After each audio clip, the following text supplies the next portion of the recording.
Good morning, India, and we're going to review the Iran war day 30. Of course, today is day 31, a month is over. And as the month gets over, Hormuz remains knotted. And both these mullahs at the either end of the knot are just sitting tight. Right, let's discuss all this. And in the morning, I'm going to welcome Shreyarji. Morning, sir. And your initial thoughts on day 31. Good morning, India, sir, and good morning to you too.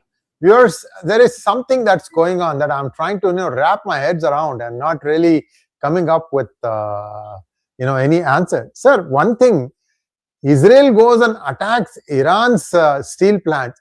Iran comes and takes out the aluminum plants from UAE and Bahrain. This seems asymmetric. You want to go, you go and hit Israel's industries.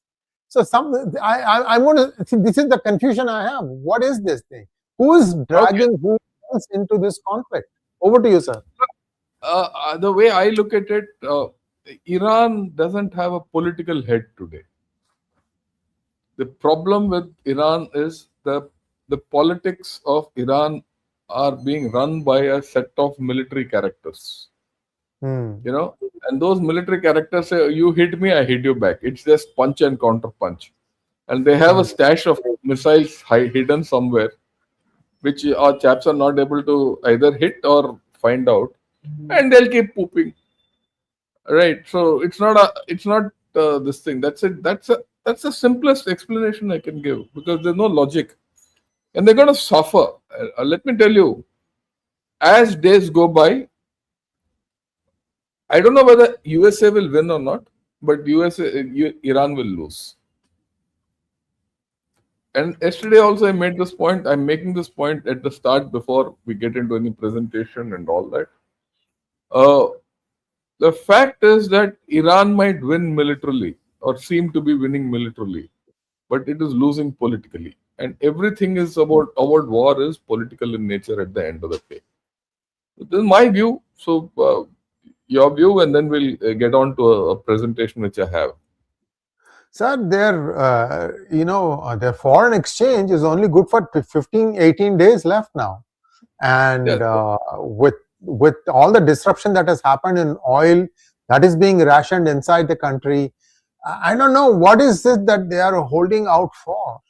So I'm also hearing that the guy whom they were talking to, he himself has been eliminated, Speaker of the Parliament. Look, I don't know. I mean, look, we don't know whether he's eliminated or not. So without getting involved with it, let's get some hard facts, which is important. Yeah. Before this whole story went, the firing AO, Iran was selling oil at $47 a barrel. Okay. Today it is selling at $110 a barrel. So why will it run out of money? Yeah, that's the fact. The fact is they're selling oil. Yeah. Go ahead. There are a lot of knots in this problem. And that is why this. Let me put that back. That's why this knotted ball, which I put as a caricature today in the morning. This is something which you can't catch straight. So let's see, because it has to play itself out. That's the way I look at it. And that's it. So shall we start? I'll go through. Yes. And please do feel free to comment whenever you want, and you just will do. Yeah. Right. So what does the headline say? So, like you rightly said, Iran hits Kuwait power and desalination plant. There's no logic to hit Kuwait's desalination plant, right? And Israel downs Houthi drones and all that. Iran accuses US of plotting ground attack as Israel steps up bombardment and all that. And Netanyahu has ordered military to expand invasion of South Lebanon. So South Lebanon also something has happened. Very interestingly, New York Times doesn't have in the headlines, very little about the Iran war. It's all about Cuba, because something is happening in Cuba. Because US has allowed some oil tanker to reach Cuba. It has also allowed some rice to reach Cuba. So it's on a drip feed, right? So that's how Cuba is. So everything is on Cuba here. And here itself, in the end, live tracker, war in the Middle East, it's gone to the second column. Whether people there are losing interest or not, one doesn't know, but it doesn't seem so. Okay. What does China say? China is still interested in converting its yuan into reserve currency. And it keeps, and very little this thing. And he shows talks of clear cracks, how Trump war is driving Republicans rift, all that as midterms approach. So they're on some different tangent. But I must tell everyone here that look, don't go by what the headlines in China are, everything. Over the past 1 week, 10 days, there's some bizarre events happening in China. I'll cover it maybe tomorrow, today in the afternoon or in the evening. The inexplicable, unconnected events happening in China. But those events, when you look at it, a larger thing is something falling in place in China, we'll see. I mean, right. Oh, this is a very nice clip I got. This is how life is being affected in. Yeah. Yeah. Small and big eateries in India are feeling the pinch from the war in the Middle East. घर का खर्चा rent went सब कुछ business पे depend है हमारे small business पे Overnight, you go from making a decent amount of money to being in huge losses. Kitchens in India are powered by liquefied petroleum gas, or LPG. Roughly 60% of India's cooking gas comes mainly through the Strait of Hormuz. But the conflict in the Middle East has slowed imports and set off panic buying of gas cylinders in India. मेरा पूरा business cylinder पर depend करता है कि मैं give up कर दूं because of cylinder crisis. Sakshi Joshi opened a small food stall 2 years ago in western India selling momos, or steamed dumplings filled with meat and vegetables. Joshi said her family was against the idea because they didn't think it was a respectable job for a woman. बहुत लोगों ने बुली किया, छेड़ाछाड़ी भी हुई है क्योंकि अकेली लड़की रोड में खड़ी है, जगह ढूंढना स्टॉल के लिए, मतलब मैंने बहुत हिम्मत और बहुत करेज लगा मेरे को. I loved Mexican food. I loved India. Bert Mueller is from Maryland and grew fond of India during a study abroad program. I wanted to come back to India and spend time here, and this was the way to do it. So in 2012, he opened California Burrito in Bangalore. Today, there are over 130 locations across India. We have burritos, salads, rice bowls. I wouldn't call it exactly fusion, but trying to adjust to the way that Indians cook their food and take inspiration from that. But now, with little to no access to cooking gas, both businesses have pivoted to stay afloat. और मैं कोशिश कर रही हूँ कि मैं कोई alternative ढूंढूं. Joshi closed her food stall for more than a week to learn how to cook with firewood or coal. कि भट्टी को जलाने में 1 घंटा लगता है, हीट को कंट्रोल नहीं कर सकते, तो क्या होता है ना, कभी ओवर स्टीम हो जाता है मोमोज और कभी कच्चा रह जाता है. She also had to change her menu. में मैं एटलीस्ट फ्राई मोमोज तो नहीं सर्व कर सकती, बट हाँ मैं स्टीम मोमोज सर्व कर सकती हूँ. देयर मतलब बहुत सारी चीजें अल्टरनेटिव्स, जैसे कि आइसक्रीम हो गया, अगर जो चीज बिना सिलेंडर के या बिना इलेक्ट्रिसिटी के यूज हो रही हो. Unlike Joshi, California Burrito had some gas reserves when the war started.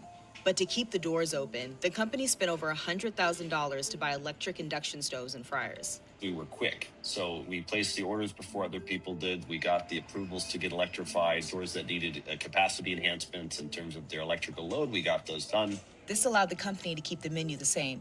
The products that are getting cooked now on electric one is our fajita veggies, our paneer, and then on the electric grill top, we have a grilled barbecue chicken. The big difference that has been part of this electrification is the batch size is much smaller. It means they have to cook it much more frequently. California Burrito plans to integrate some gas again once it becomes more available. Electricity is frankly not very stable. It's not there all the time. So LPG was the most dependable way. I think the war has been a big wake-up call for Indians on the role that LPG plays in our daily lives. Joshi said she will ditch the firewood and go back to gas. और मुझे लगता है कि situation हो जाएगी, तो मैं हार नहीं मानूंगी और करूंगी कंटिन्यू. So हार नहीं मानूंगी, but I will continue. So what's your view of this little clip, which is away from the normal thing? Yeah, your view, sir. India will innovate. Do you know how Rava came about? You remember that? Please. Idli Rava? Idli Rava. Yeah, please tell. Idli Rava happened during First World War because Rava, the rice became a big shortage. Maybe Britain needed more rice. We don't know the exact reason, but rice was a shortage. Rice was in shortage all over India. And but the country was rice eating. At least half the country is, more than half the country is rice eating. You go up to Bengal, everybody eats rice. So they had to find something that they had a lot of, from which they could create the feeling that it was something similar to what they used to have. Enter Mavalli Tiffin Room, MTR. That's what that brand did. Today the brand is very popular. You see so many packaged foods in stores and things like that. But that was their invention. MTR did this idli rava. It's basically, I think, wheat pounded to small parts so that it feels like rice, and you cook it, right, instead of chapatis.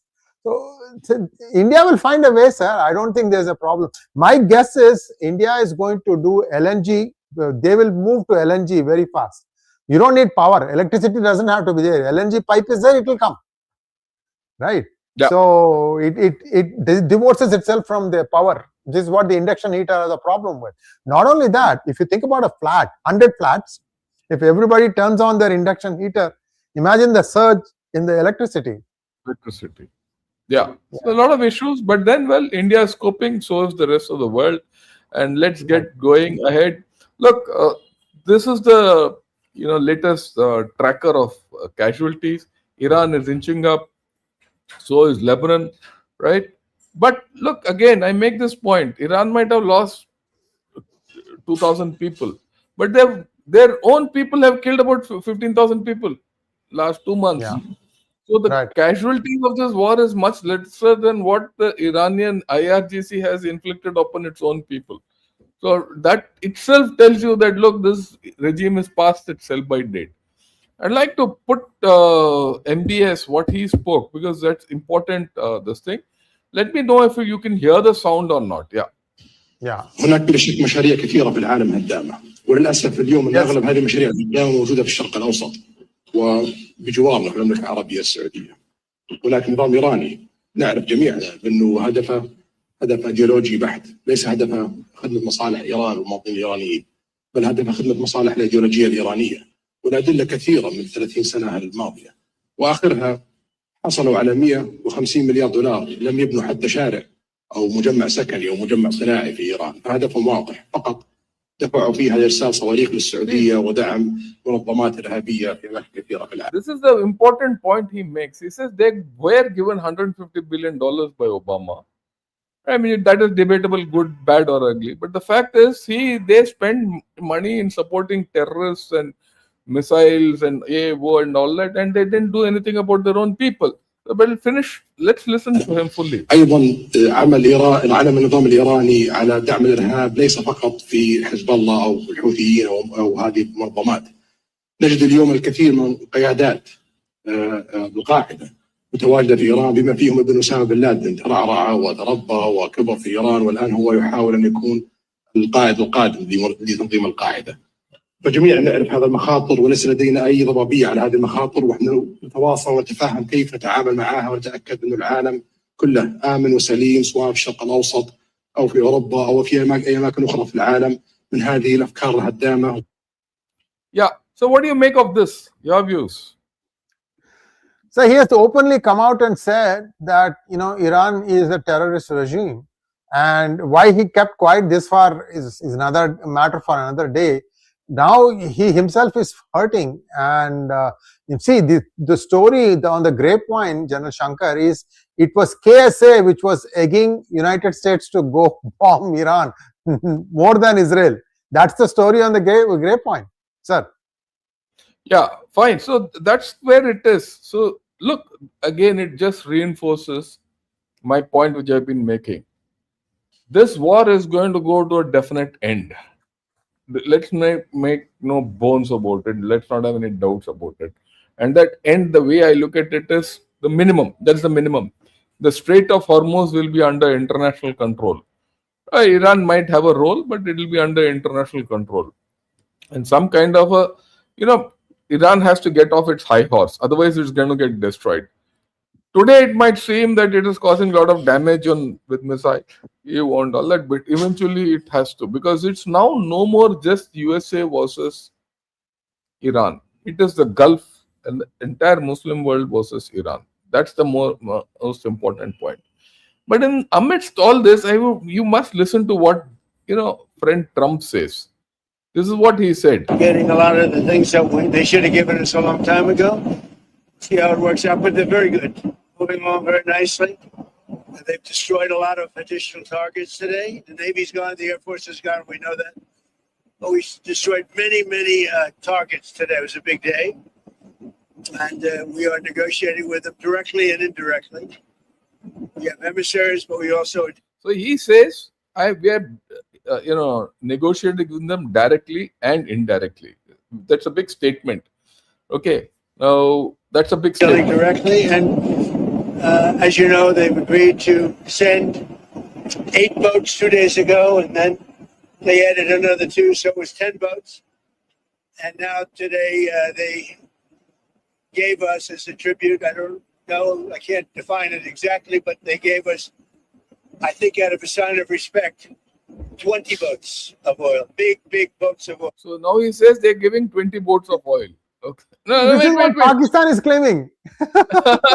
Yeah, that's the point. So let's see. Going through the Hormuz Strait, and that's taking place starting tomorrow morning. Over the next couple of days, a lot of boats. And I would only say that we're doing extremely well in that negotiation. But you never know with Iran, because we negotiate with them and then we always have to blow them up, whether it's the B-2 bombers or just terminating, as an example, the Iran nuclear deal done by Barack Hussein Obama, probably the worst deal we've ever done as a country, one of the dumbest deals we've ever done. But I terminated it, unfortunately. Otherwise, right now, they'd have a nuclear weapon. Then we did the attack with the B-2 bombers, and we stopped them from having nuclear. And now we had to blow them up again. Yeah. So what do you make of this statement? All yours. Sir, see, this is the problem with IRGC and Mullah leadership. If they say that they are talking, the natural question that comes next is, who's responsible for what happened? And they're afraid, and I think they should be afraid, that their own people are going to lynch them in the streets, in their palaces, what have you. So they'll they'll try to find an exit, just like this guy did, sir. What's his name? Bashar Assad. Maybe China will give whoever is left some kind of... Remember, there's a place called Moshad, which is in the northern part of Iran. Many of them were migrating there, thinking that it is outside the reach of Israel and US, that they are relatively safe there. It's a problem. You have ruled. It's not an iron fist. It was much more worse than that.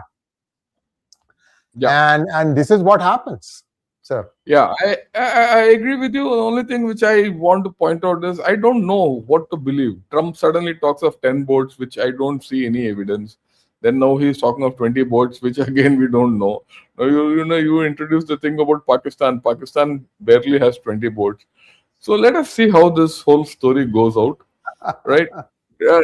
We're talking about different people with different ideas. So let me get back to what I was saying. The Iranians seemed very confident. He says we've destroyed radars. Now Trump and Netanyahu are, trapped in a slaughterhouse. All this rhetoric, and then he says Iran has killed 21 Ukrainians, right? With Ukrainian air defense systems in the UAE. A lot of nonsense is coming out of Iran. Now he says they will target homes of American and Israeli politicians and US military officials throughout the Middle East. Yeah, all that. So that's how they're going. And then the Artesh, that is the regular army spokesperson, he said ground warfare is our specialty. Let them come, we'll sort them out. Yeah, all that. So Iran is talking big. Of course, it is getting some hits. We know that. But it's only that much. I mean, I don't give too much credence to it. But this thing about the ground forces, we'll talk of it later. USA is not going to have a cakewalk in getting any place which they want, getting their thing. But I'll talk of it later on. And yesterday, there were attacks by Iran in Israel. And then they stopped Saudi Arabian ships from going through Strait of Hormuz. And most importantly, yesterday, a parliament member of the Iran parliament, he says, we are going to pass a law where Strait of Hormuz will be ours. We will have new regulations, environment, all that fees of transit vessels and all. They're going to make it into their law. No, they are very hell bent that they will control the Strait of Hormuz, and that is a sign which is pretty dicey. The way I look at it, I wouldn't say dicey, which indicates that this has to be taken to its logical conclusion.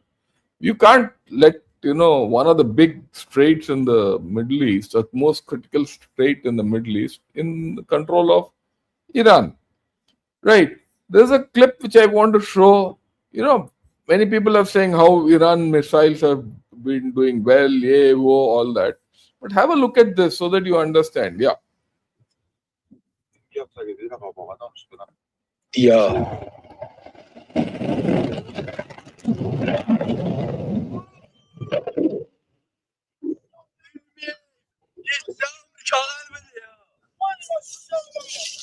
برا gitti خرج düştü.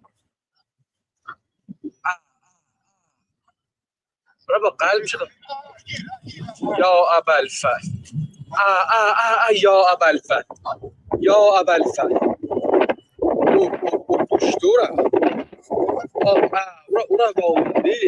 So missiles do fire, misfire, and a lot of Iranian missiles must have misfired. They might show you, as if they're hitting everything, but I don't think so. Right. And then of course IRGC went to town saying they hit a E3 AVAX aircraft and all that. Central Command has refuted it. It says no. It might be right, might not be right, but this to and fro is continuing. Right. This was a site captured. This picture was captured from an airline. Okay, where something in Abu Dhabi was hit. That's how it is. And they say that this chap Wahidi has been eliminated. We don't know whether he's eliminated or not. He's the head of IRGC at this point of time. But we'll await confirmation. Right. But Israel and USA have been busy. They've flown over 150 jets and 120 missions.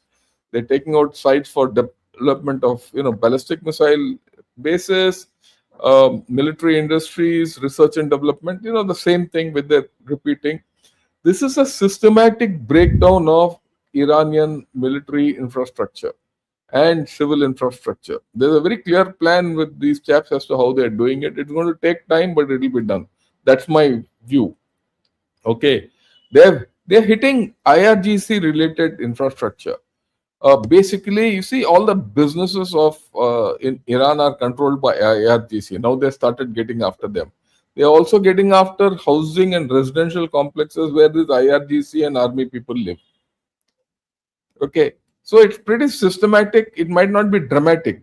What the Iranians fire on, in Gulf and all is dramatic. It might be one missile or two missiles, right? Whatever happens, lot of fire. It doesn't matter the missile comes is correct or not. It hits one building or the other, but it makes a lot of news. What's happening within Iran, we fully don't know, and lot is happening. They say Qatar's Al Arabi channel in Tehran has been hit badly, and then Washington Post today has come out with this report, and I give it a lot of credence only because we know Washington Post is not with the present administration. Yeah. For them to come out with this is interesting. They said Iran's missile infrastructure is severely strained after weeks of strikes, right? And they've shown pictures and they've made an analysis. It gives an indication they might have some missiles left there, everything, but they're slowly going down the chute. That we should have no doubt about it. Okay. And another thing which came out is Israelis are using soft kill methods to cut electricity supply. Not taking the grid out, but they're doing something very funny. They're doing blackout cluster bombs. What is it? They put aluminum filaments in it and throw it out. And those aluminum filaments go and embed themselves in the generators and transformers and all that, and the lines, and cross short circuits. After short circuiting, that whole thing goes off. And yesterday, there was a large power outage in Karaj. Not only in Karaj, it was there in Tehran also. So they're doing a different method without everything. Yeah, that whole story, that whole system will be down but not out. To repair it will take a long time. So we'll see where this new story goes. But interestingly, this clip by Aditya Raj Kaul says people came out on the street chanting Allahu Akbar. So there's a lot of what shall I say, support left for this regime internally. It comes back to the thing that internally Iran is divided and polarized, right? So that's it. And yeah, this I've given already. Yesterday there were a lot of protests within USA on No Kings protests, right? So there is some domestic issues for Trump, and it's not as if he's got support internally. I like, and any war which you prosecute, you need domestic support. Without domestic support, it's not easy to carry out this thing. You're there, you have better knowledge about what's going on. So I want your views on this, Shayarji. Shankarji, this is manufactured protest. And the way this has been funded, we have done some programs on it, very, very sophisticated. Placards magically appear at the right places. The busing also happens magically. Food is taken care of. Money, you're supposed to be doing something similar to what we do in elections in India. Some kind of a half 100 rupee note is given to you. The other half will be at a place where you can go match it, and then you get the rest of the money. Something like that in gas stations primarily, where a lot of cash happens. So this is now well known, and this is a deep state play. One of the things that they have as a face is this guy called Neville Roy Singham. He's a Sri Lankan American, I think, and based out of China. And a lot of things are bearing his name, the names on the companies and all that stuff. And this is not going to be for a long, General Shankar, because they can only do it over the weekends now. People are not interested in coming during the weekdays. And you will have this, but sir, in comparison to what used to happen when Vietnam War was in progress, it's just nothing. Okay. So that's a good thing you clarified it. I go with you, because Neville Roy Singham's name has come up. It in fact come up in India also, where we had to put one chap in the can and all that, but that's a later day story. Yeah. But look, there are certain things coming out.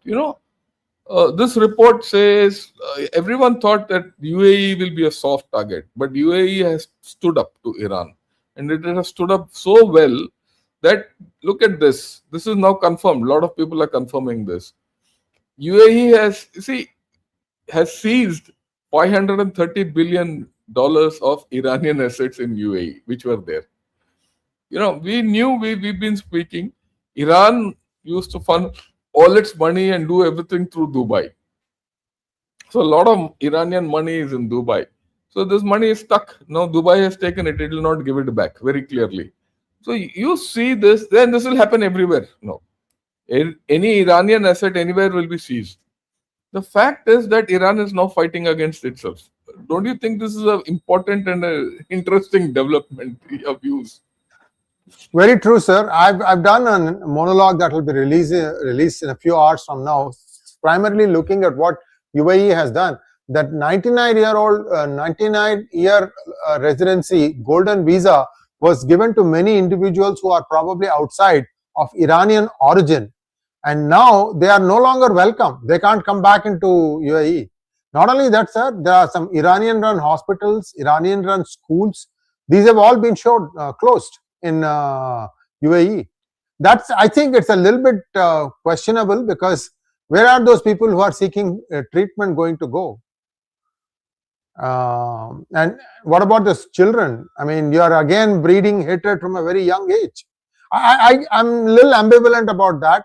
But see, this is the problem.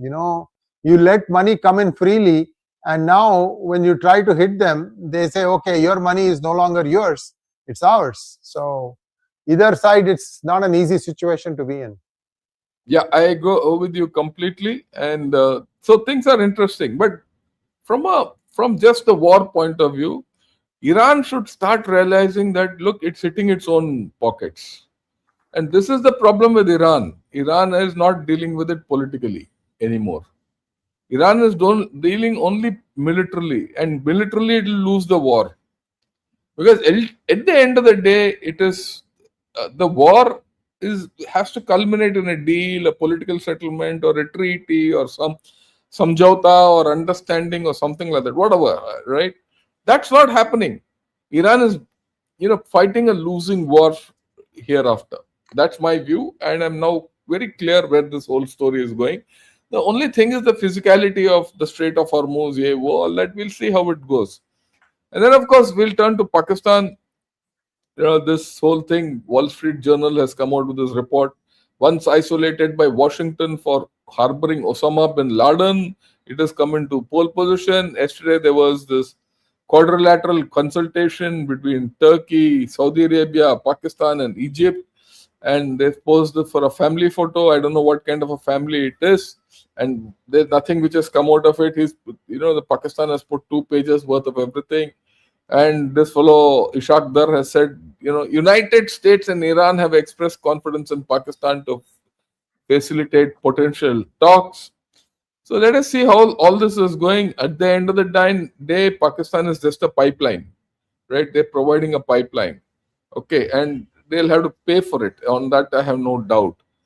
And this thing which you said, Iran has allowed 20 more ships under Pakistani flags to pass, all that.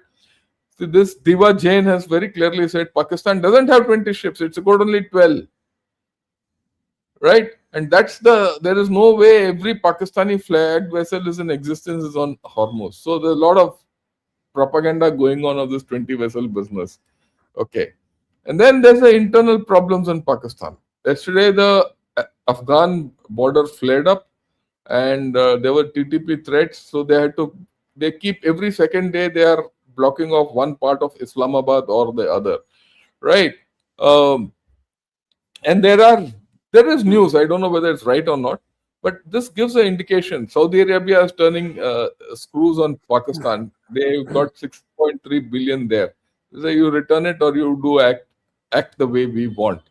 So Pakistan will slowly and certainly come to its point of reckoning.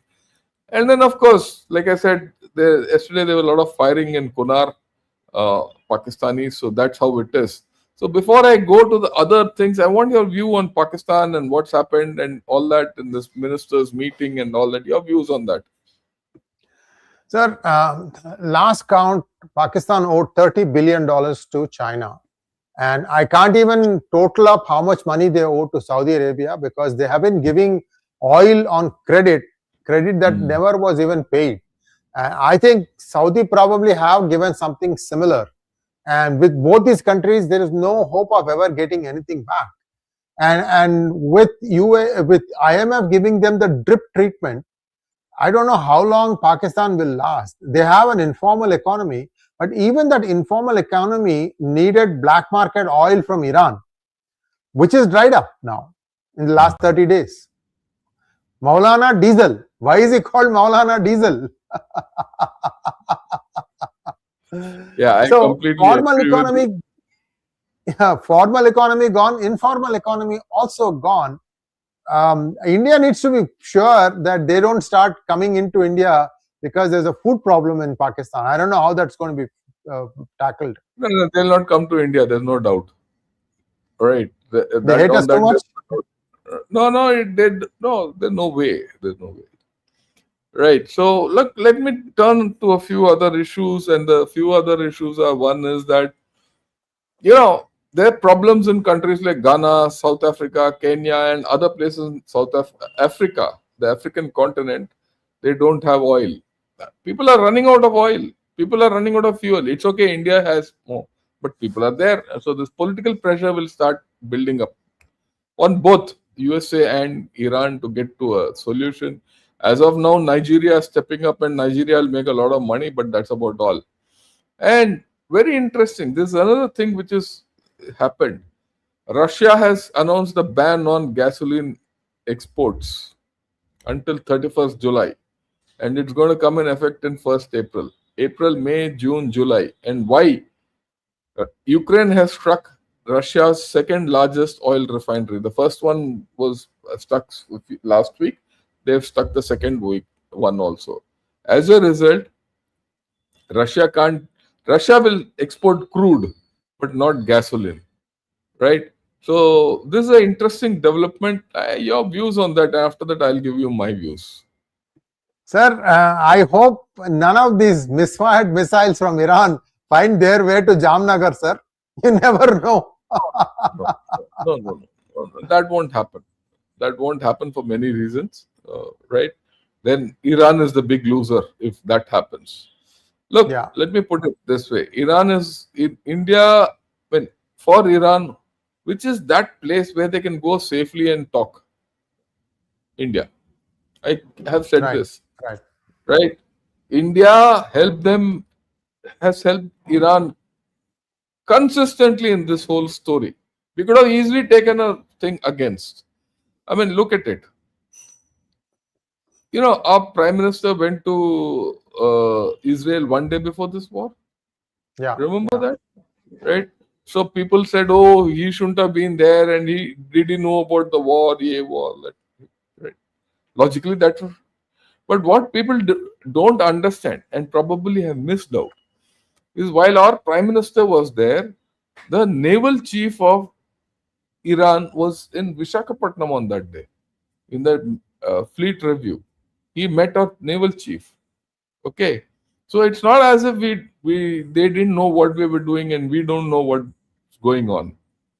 Then on the third day, on 3rd or 4th of March, I think was the Raisina dialogues where the deputy foreign minister of Iran was given a podium to speak from his point of view. When the US chap, guy came from US, he spoke, and Israeli guy also spoke. And then this was repeated during the India Today conclave, right? Thrice we have given them a platform to speak from. All those vessel which was sunk, those survivors, plus the guys, one ship which we saved, we got into Thiruvananthapuram. Those people have all been returned to Iran, and even that ship will be returned to Iran. So they have a lot of stakes in India today. We have given them rice, incidentally. We give them rice. So they can't look from Pakistan. What will they get? Nothing. Who will give them anything today? We have given them medicines, and they've thanked us for it.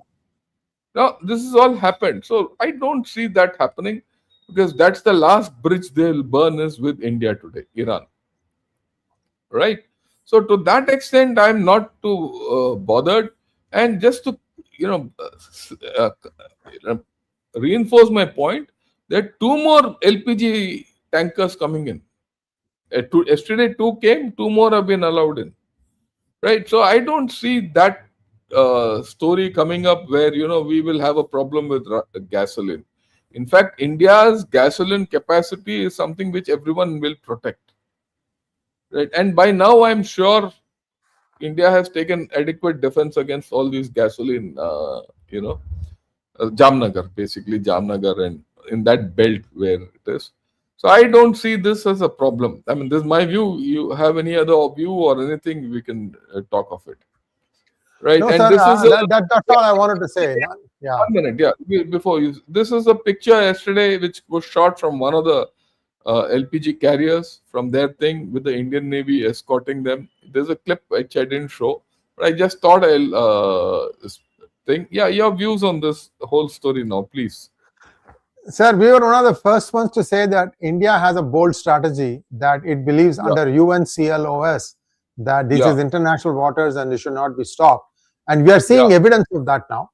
And India is, I think it's like, the golden goose kind of thing for right now for the Middle East. If you strike India, then what happens is, we are giving you all the food you need. We're just saying, let us come through. We'll do what we have been doing for a long time. In fact, this is what he says: they have to send us LPG. After all, they need food from India, which is a very huge thing. I mean, look, let me take this opportunity to tell you all also. We are talking of India, which is a net food exporter, which is going to save a lot of people in Middle East, including all Gulf countries and Iran. And this is the same India in which I remember standing in line for ration once in a week. Yeah. Me too. Right? Yeah. Right. So look, that's the transformation and power of India. No other country is able to give this to them.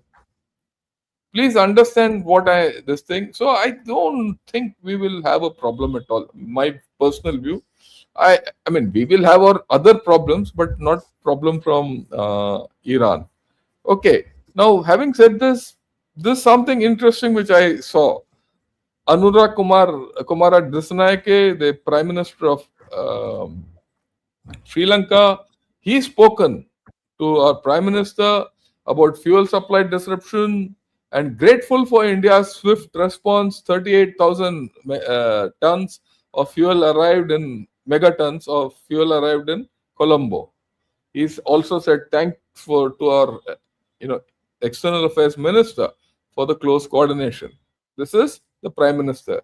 And this is Sajid Premadasa, the opposition. So the opposition and the ruling party in Sri Lanka says thank you to us. And he says, let us not forget those who stood by us when it mattered. This is very important. We have stood by Sri Lanka, we have stood by Maldives, we have stood by Bangladesh, we have stood by Nepal, and of course Bhutan. So I think one of the big things which has happened in this war is that we have consolidated our neighborhood. Your view on that, and then we'll get to the last thing which I wanted to put across. What India is trying to do is to ensure that all these countries, as long as they responsibly consume it, like for example, Sri Lanka has a QR code that makes sure that there is guaranteed fuel. May not be what you really need, but at least it's there for you to do some basic stuff and so on and so forth. I think India has managed helping Sri Lanka. It might even become a template for India to support other countries who might also get into distress.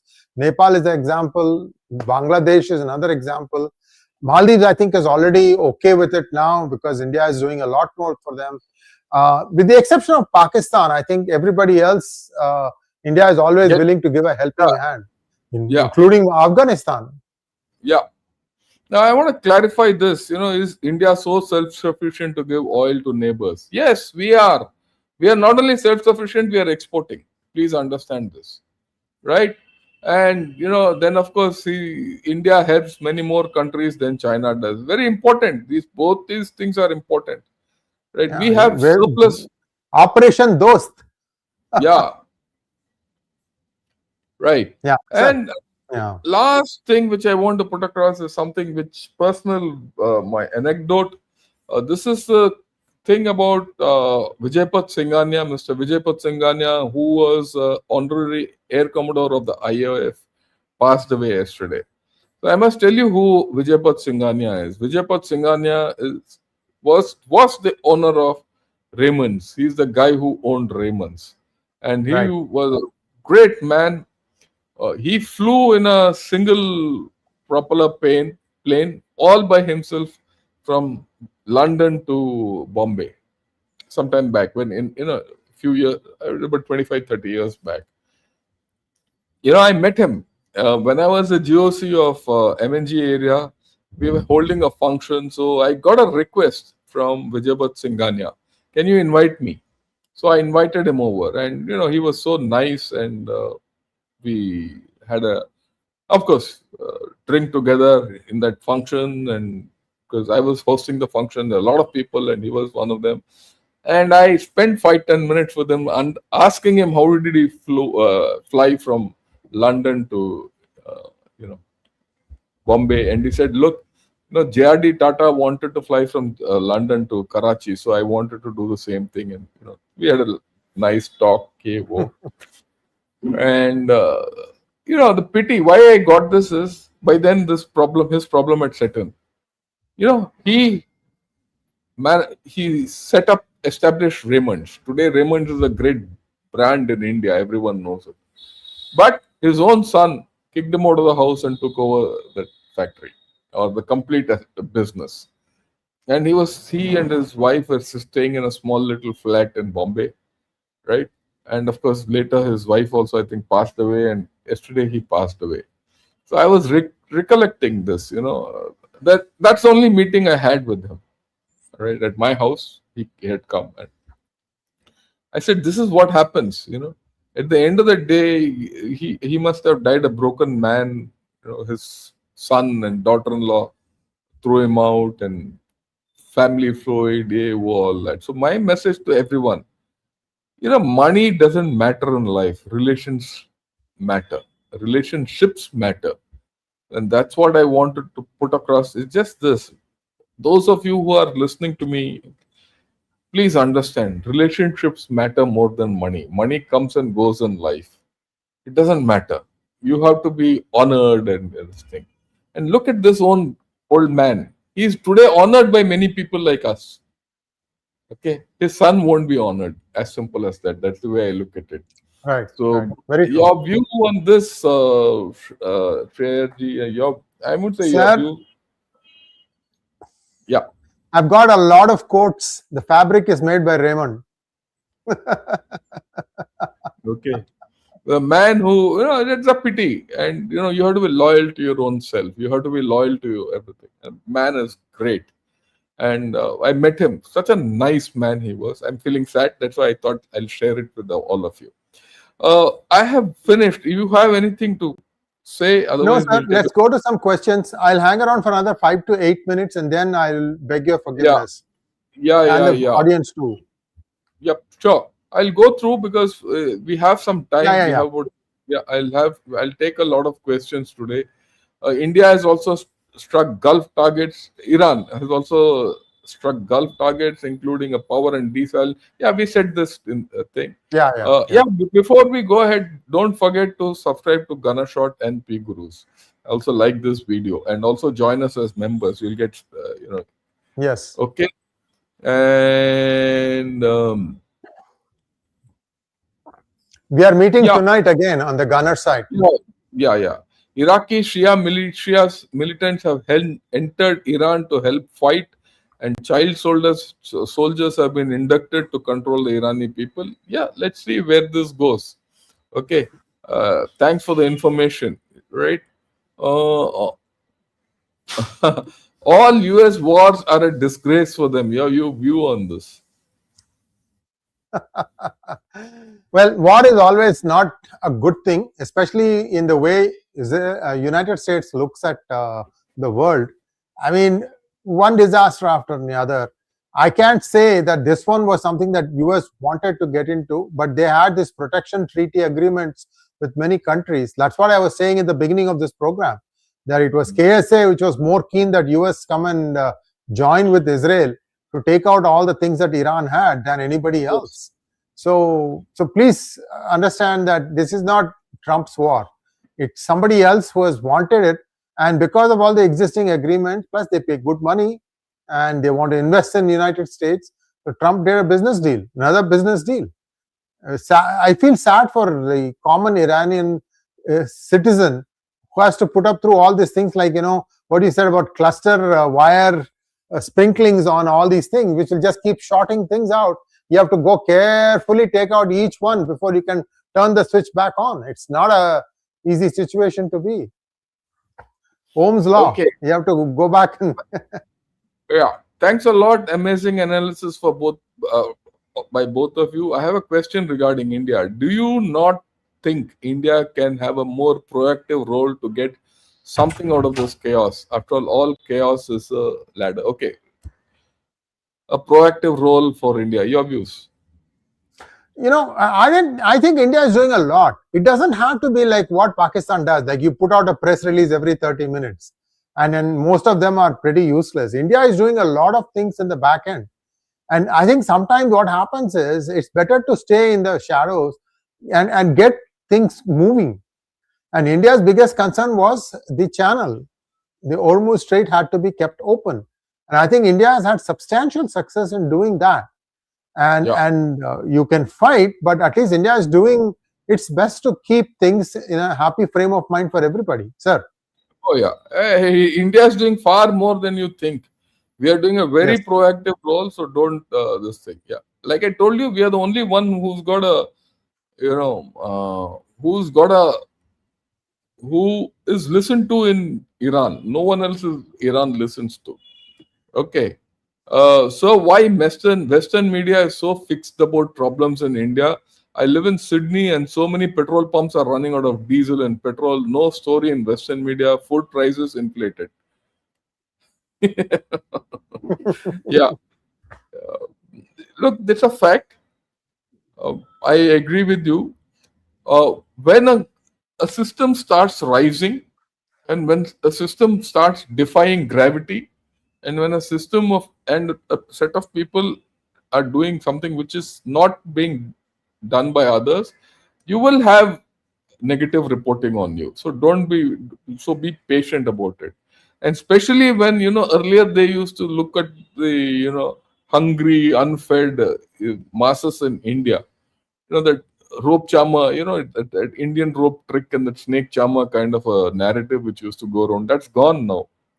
So people, there is a problem in media, Western media, not to accept this transfer or transformation which has happened in India. So it's okay. Don't get too worried about it. Yeah, then let me see. Right. Yeah, last night, a great 30 days account. Yeah, yesterday evening, Self and General Dushyant did a stock of what happened in the 30 days. We did some reflection. We also did some lessons as to what it came out. It was a very interesting discussion. I'd like all of you to have a look at that, because that will give you a clear idea as to where this whole story is going. And I'm sure today evening also we'll do something more with a different set of people. Right? How can we believe Trump? He's a pathological liar. I agree with you completely. This is again an interesting comment. Trump's war game is like Abhimanyu's entering the battlefield but never knew how to get out of it. Abhimanyu was a good guy. Can't be said the same thing about Trump. I agree with you completely. I agree. I agree completely. They don't have an exit plan whatsoever. Yeah, was Kamar Javed Bajwa taken out? We don't know. The rumor is that he is dead. It's not confirmed anywhere in Pakistan news, right? So we don't know. Okay.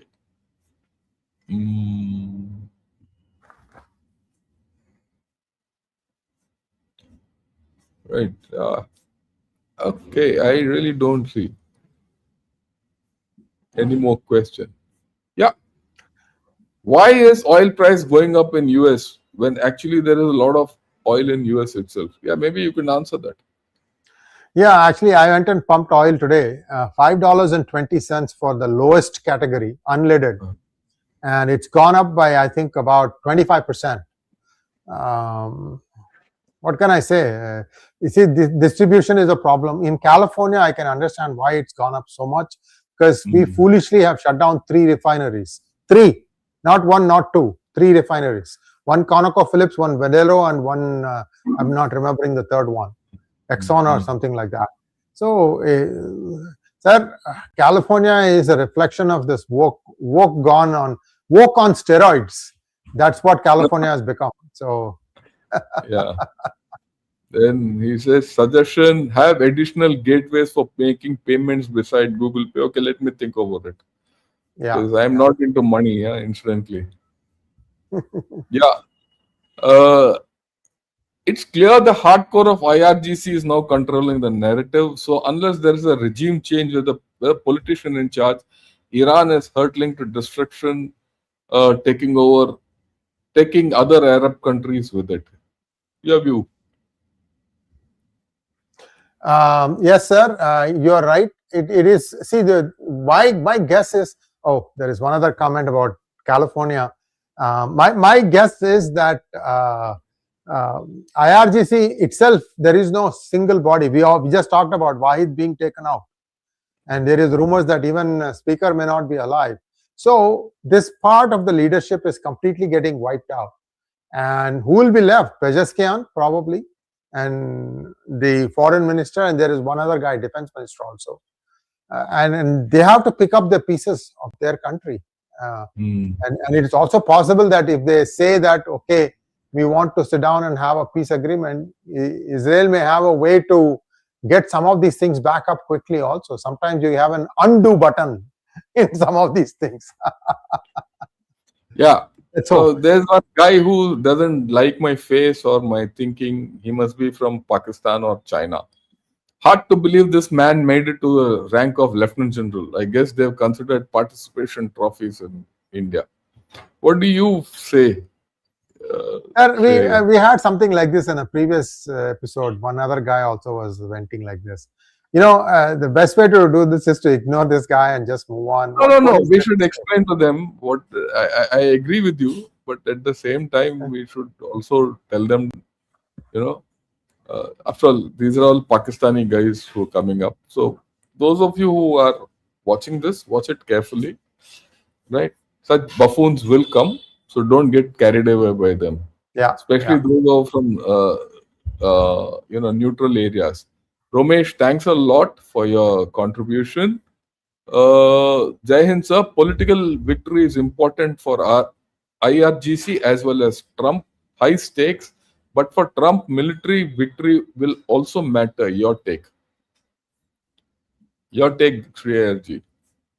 My 2 cents, General Shankar.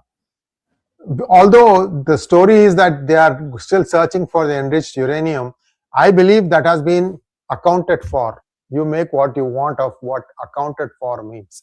This is purely Israel's agenda, where, again, Israel and the GCC, where they want to completely demilitarize Iran, including taking out any missiles, missile production facilities, missile design facilities, everything. They want them to just maybe get into their car and go to work and come back. I don't know where that line is. Maybe Israel has a line. I think it will be another 2 to 4 weeks. You will see systematic removal, and hopefully the politicians start. See, the people have to come out and say that, okay, we want Pezeshkian to be our representative. Some of you who are brothers and sisters who are watching from Iran, you have to make up your mind. This is not the way to go. Please conserve what you have got left. Yeah. So the conflict involving Iran has diminished the perceived invincibility of American military technology. This shift boosts India's strategic confidence to challenge established military powers.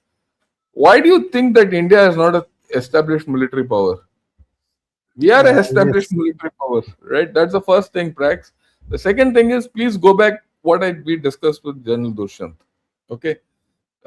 Invincibility of American military technology. The military technology is good, but it has been applied in ways which could have been better.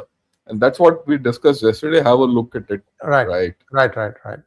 That's sir, the more important. Please. Yeah.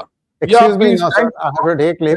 Thank you so much, viewers. Again, please subscribe to our respective channels and also to the other channel. Thank you, sir. Yeah. Thank you. And I'll continue. Yeah. Okay. In a way, USA is fighting others' wars. Gulf countries' progress is being threatened by Iran for the money earned. The mullah may have been spending it in arms and not. Yeah, that's the problem with Iran. For the amount of money which Iran had, and over years, Iran would have been one of the most powerful and prosperous nations on earth. But they've spent it on ideology, they've spent it on proxies, they've spent it on something very stupid against Israel. It's a waste of time, right? So, I mean, I feel bad for them. Yeah. This is something very nice. As a wise general once said many podcasts ago, Men are from Mars, women are from Venus, and Pakistanis are from outer space. I think so. They're from some galaxy which they also don't know where they're coming from. Xi Jinping and Chinese Communist Party are also propagating false narratives. Yeah, they are propagating a lot of false narratives, but they are in a problem of their own. So let's see where that goes, because like I said, there have been funny things happening in China on which I can't put my finger on. And so I'll just narrate those incidents and then we'll see where the whole story is going. And what's more, I've been noticing these things happening, but didn't have the confidence to talk about it till such time. Yesterday, afternoon, I saw a lot of Chinese channels and they all talk of it. So let me also talk of it. Okay. Yeah. So for me, Iran and Trump both are culprit. Iran's terrorism and Trump's. Yeah, I agree. Both are. It's something very funny that Iran and USA have not been able to make up. But I put the blame largely on Iran for the way it has turned out, and for that you have to go back to 79. Look, interestingly, 79, when Ayatollah Khomeini came back from France, he was in exile in France. Incidentally, he was initially in Iraq. Iraq threw him out, he went to Turkey. Turkey threw him out, he went to France. And after 3 months, the revolution took place. Reza Pahlavi was thrown and he came back. Who enabled this? Who enabled the return of Khomeini? It was France and USA. France and USA were the two countries which installed Khomeini, and Khomeini turned against everyone. That's the problem, and from then they have been like that. This Khamenei was uska chela, and it continued. So, to a large extent, the problems in Iran are self-inflicted. Trump though is later day phenomenon. Understand that. Okay.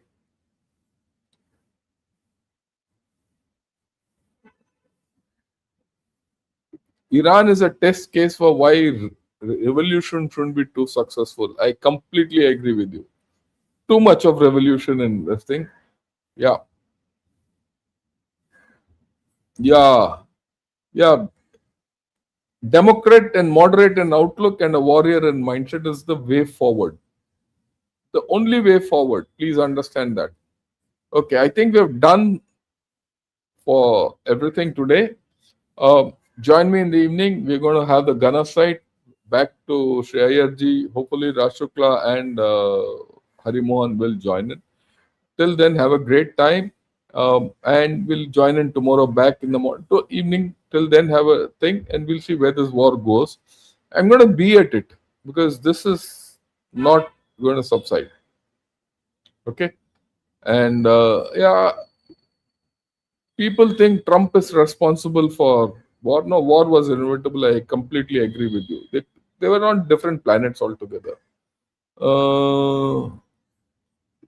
Got to tell your secret for the energy you have to post every day. Look, it's not much. Let me tell you this. I read, I keep reading, I'm following it. So I'm talking 1 hour in the day. What's so great about it? The only thing is I pick up those things and put in a PowerPoint and show it to you. It's not a very great energy. Huh? Understand that. Okay, with this, thank you. Have a great time. Enjoy yourselves. Have a great day wherever you are.